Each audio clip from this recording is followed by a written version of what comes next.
Hi అండి, అందరికీ నమస్తే. ఇదొచ్చేసి రెండవ శ్రావణ శుక్రవారం అనమాట. ముందుగా నా ఛానల్‌కి 25 మెంబర్స్ సబ్స్క్రిప్షన్ చేసుకున్నారు. నేనైతే చెప్పలేనంత హ్యాపీ అనమాట. 25 మెంబర్స్‌కే ఇంత హ్యాపీ అంటే ల్యాక్స్‌లో ఉన్న వాళ్ళు ఎంత హ్యాపీగా ఉంటారో నిజంగా. నాకు కూడా అంత పెద్ద సక్సెస్ రావాలని దేవుణ్ణి మనస్ఫూర్తిగా కోరుకుంటూ ఇంక విషయానికొచ్చేస్తున్నాను. నా ఛానల్‌కి ఆల్రెడీ సబ్స్క్రిప్షన్ చేసుకున్న వాళ్ళకి రెండవ శ్రావణ శుక్రవారం శుభాకాంక్షలండి. సో, ఇదైతే నా పూజ అనమాట. మార్నింగ్ ముగ్గు నేను అలా పెట్టుకున్నాను.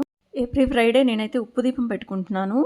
దీనివల్ల నాకు యూజ్ ఉందా లేదా అన్నది ముందు ఫర్దర్‌గా చెప్తాను. పాజిటివ్‌గానే ఉందనే చెప్పొచ్చు.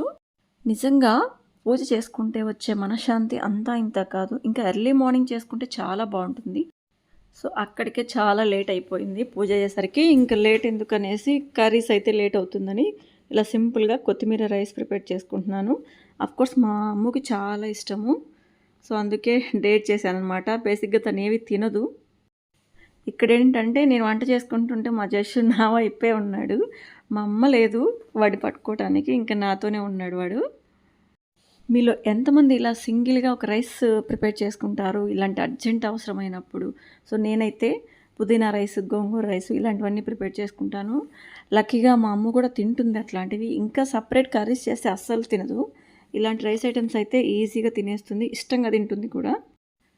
ఇంతకుముందు అయితే వేరేగా ప్రిపేర్ చేసేదాన్ని. ఇప్పుడైతే అన్నీ కలిపి మిక్సీ కొట్టి చేస్తున్నాననమాట.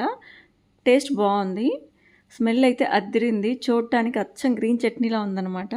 సో, రైస్ అయితే కంప్లీట్ అయిపోయింది. దాన్నైతే పక్కన చల్లారబెట్టేశాను. మా జస్సు చూడండి, కింద ఒక గిన్నె వేసుకొని దాని మీద ఎక్కి అలా నుంచుంటాడు. వాడికి అదేం ఆనందమో.